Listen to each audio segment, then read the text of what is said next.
Mami, subukan nga natin to. Itong nagtitrending sa TikTok. Itong vitamin C toner. Oo, alam ko nga yan. Trending na trending nga eh. Trending to? Oo. Sige, subukan mo nga sa akin. Ito yung bulak. Oo, subukan mo nga para masubukan natin kung ano. Sabi nila maganda daw sa mukha yan, nakakaputi daw eh. Itong vitamin C na ano na to. Tapos nakakalis pa daw ng pimple. Pimple, tapos yung oily.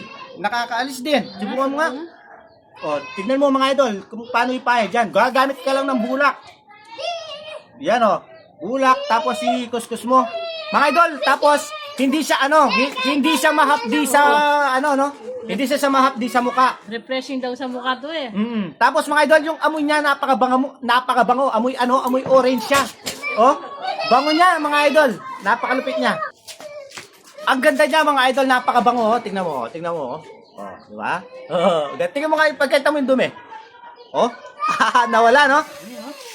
Ang mga idol, napaka-press sa balat Guminhawa yung yung balat ko, no? Kaya yung mga gustong mga idol, tingnan mo, lilinis yung balat mo, tapos ang bango, tapos hindi katulad nung dati yung ginagamit ni yung dati mga idol, yung mahapde. Pero ngayon mga idol, at sarap. Tapos mabango siya, amoy orange. Tapos ang sarap sa parang kaya nga tinawag na refreshing eh. No? Napakalupit nung bis ito. Kaya pala nagtitrending ito sa TikTok. Napakalupit pala niya, napakaganda, no? Kaya pala. Sigurado bibili na. Mga idol, buy one take one to ha. 149 lang. Dalawa na. Yes, matagal mo nang gagamitin tong vitamin C toner na to. No? 500 ml. Mga idol, napakalupit. Kaya mga idol, kung gusto mong ng ganito, kayo mag-asawa, mag-boyfriend, binata ka, dalaga, lalaki, babae, pwede dito mga idol.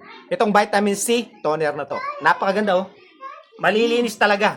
Ginawa sa mukha. Di ba? Yung mukha mo parang nalinis niya ulit, no? Mga idol, ilalagay namin sa yellow basket yung para makakuha rin kayo. Mga idol, i-click mo yung yellow basket habang mura pa, no? Habang naka-sale tayo. Okay, 149, dalawa na, buy one take one. Okay? Take out na mga idol habang mura pa.